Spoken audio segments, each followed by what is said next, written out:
चौंद ऋषि की आंखों की रोशनी जो इसी तालाब के अंदर नहाने से डुबकी लगाने से मात्र वापस आ गई थी।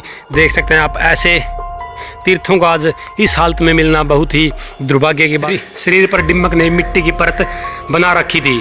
इस परत के अग्र भाग पर दो छिद्रों से रोशनियां चमक रही थी। अज्ञानता के कारण सुकन्या ने उसमें नुकीला कांटा डाल दिया, जिससे स्वागत है आपका आपके अपने YouTube चैनल पर। दोस्तों, आज हम पहुंचे गांव आसण के अंदर, जो जींद जिले के अंदर आता है। यहाँ पर अश्विनी कुमार तीर्थ यहाँ पर है।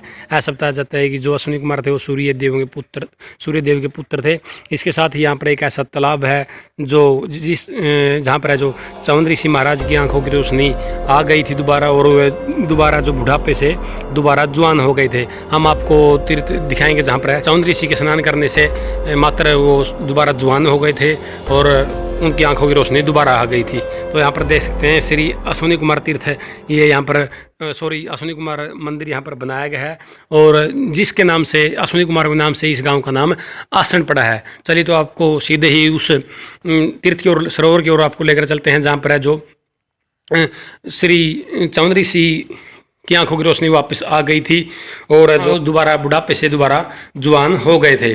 आप ये देख सकते हैं, आज के समय में तो ये तालाब पूरी तरह से खाली कर दिया गया गांव वालों के द्वारा। इसके पीछे एक बहुत ही रोचक स्टोरी छुपी हुई है, हम आपको वो बताएंगे। लेकिन उससे पहले आप ये देख लें कि ये तालाब जिसके अंदर चौंद ऋषि की आंखों की रोशनी वापस आ गई थी, आज किस हालात के अंदर है ये। आप ये देख सकते हैं, यहाँ पर गाँव वालों के द्वारा पानी बिल्कुल पूरी तरह से खाली कर दिया गया है। आप ये देख सकते हैं कि यहाँ पर दोनों साइड है अन्य तालाब उतर है, दोनों साइड है जो अष्टभुजा वाली जो बुर्जियाँ यहाँ पर बनाई गई हैं। आप ये देख सकते हैं, आज का जो ये तालाब है इसकी हालत बिल्कुल ख़राब कंडीशन के अंदर है। गाँव वालों के द्वारा बताया जाता है कि इसके अंदर पानी की किसी प्रकार की कोई व्यवस्था नहीं की गई है, केवल बरसात का पानी है इसके अंदर आता है। आप ये देख सकते हैं, चौंद ऋषि की आंखों की रोशनी जो इसी तालाब के अंदर नहाने से डुबकी लगाने से मात्र वापस आ गई थी। देख सकते हैं आप, ऐसे तीर्थों का आज इस हालत में मिलना बहुत ही दुर्भाग्य की बात है। आप ये देख सकते हैं, काफ़ी खाली कर दिया गया है। आप ये देख सकते हैं पूरी तरह से। चलिए तो अब आपको बता देते हैं किस प्रकार से है महर्षि चौंद ऋषि की आंखों की रोशनी आ गई थी, क्या कारण था उसके पीछे। चलिए तो आपको सीधे उस हिस्ट्री की ओर लेकर चलते हैं। सरोवर के अंदर जो ये नीचे सीढ़ियाँ जाती है, जस्ट इसके बाहर ही यहाँ पर जो गौरव गाथा गाँव आसण के अंदर लगी हुई है, हम आपको ये भी पूरी तरह से पढ़कर सुनाते हैं। आप देख सकते हैं, आज से 4000 वर्ष पहले यह स्थानीय इतिहास के अनुसार ऋषियों की तपोभूमि बताया गया है। उस समय के प्रसिद्ध राजा शरियाती अपने मंत्रिमंडल, सैनिक, विद्वान पंडित व परिवार के साथ भ्रमण करते हुए इस स्थान पर पहुँचे थे और विश्राम के लिए ठहरे। राजा शरियाती की पुत्री का नाम सुकन्या था। विश्राम के समय सुकन्या और उसकी सहेलियां भ्रमण करते हुए कुंड के समीप पहुंची, जहां पर एक ऋषि तपस्या कर रहा था और उसके चारों तरफ शरीर पर डिम्मक ने मिट्टी की परत बना रखी थी। इस परत के अग्र भाग पर दो छिद्रों से रोशनियां चमक रही थी। अज्ञानता के कारण सुकन्या ने उसमें नुकीला कांटा डाल दिया, जिससे उन छिद्रों से रक्त बहना शुरू हो गया था। रक्त प्रवाह शुरू होते ही ऋषि के श्राप से राजा के साथ आए सभी सैनिकों का मलमूत्र बंद हो गया था, जिसके कारण उसकी शारीरिक स्थिति खराब हो गई थी। राजा ने इस कारण के बारे में विद्वान पंडितों से पूछा, तो उन्होंने बताया कि हम में से किसी एक से पाप हुआ है। राजा ने तुरंत सभी से पूछा कि तुम में से किसी ने पाप हुआ तो। तब राजा की पुत्री ने बताया कि पिताजी, मुझसे अज्ञानतावश एक मिट्टी के ढेर में 2 छिद्रों में कांटा डाला गया, जिसमें से रक्त प्रवाह शुरू हो गया था। राजा और सभी सदस्य उसी स्थान पर पहुंचे जहां से रक्त बह रहा था। वहां से मिट्टी हटवाई गई तो पाया कि एक ऋषि तपस्या पर बैठा हुआ है।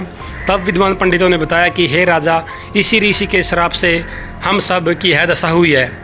तो राजा ने इस श्राप से मुक्ति पाने का उपाय पूछा, तो उपाय के तौर पर बताया गया कि यदि आपकी पुत्री जिसने ऋषि की आंखों में कांटा डाला है वह ऋषि की निस्वार्थ सेवा करे तो इस श्राप से मुक्ति मिल सकती है।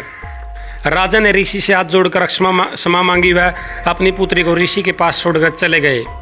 राजा के वचन देते ही सभी की शारीरिक स्थिति ठीक हो गई थी। कुछ समय बाद देवताओं के वैद्य अश्विनी कुमार भ्रमण करते हुए वहां से जा रहे थे। उन्होंने देखा कि एक जुबान लड़की वृद्ध ऋषि, जिसका नाम चौंद ऋषि है, उसके पास क्या कर रही है। उन्होंने वहां जाकर सुकन्या से पूछा और सुकन्या ने पहले का सारा वृत्तांत बताया। इसके बाद अश्विनी कुमार ने सुकन्या से आग्रह से ऋषि की आंखों में दोबारा रोशनी डाल दी थी। उन्होंने ऋषि को उक्त कुंड में डुबकी लगाने को कहा। डुबकी लगाते ही अश्विनी कुमार की दिव्य शक्ति से ऋषि की आंखों की रोशनी पूरी तरह से वापस आ गई थी। उसी दिन से यह कुंड अश्विनी कुमार तीर्थ के नाम से जाना जाता है। इस तीर्थ का 48 कोस कुरुक्षेत्र भूमि में 39वां नंबर पर आता है।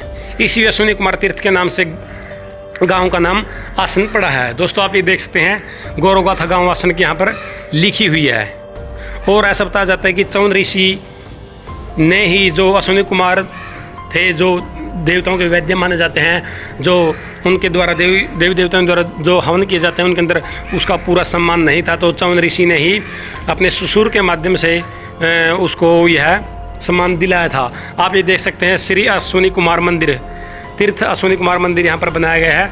यहाँ पर जो सूर्य पुत्र अश्विनी कुमार हैं, ये उनकी यहाँ पर मंदिर बनाया गया है। आप ये देख सकते हैं काफ़ी सुंदर मंदिर गांव वालों के द्वारा बनाया गया है। दोस्तों अगर आप इतिहास से जुड़ी जानकारियाँ जानना चाहते हैं तो चैनल को सब्सक्राइब जरूर कर लें, ताकि वीडियो की आने वाली नोटिफिकेशन सबसे पहले आप तक पहुँच सके। वीडियो को लाइक करें, शेयर करें, कमेंट करें। Thanks for watching this video. Have a nice day.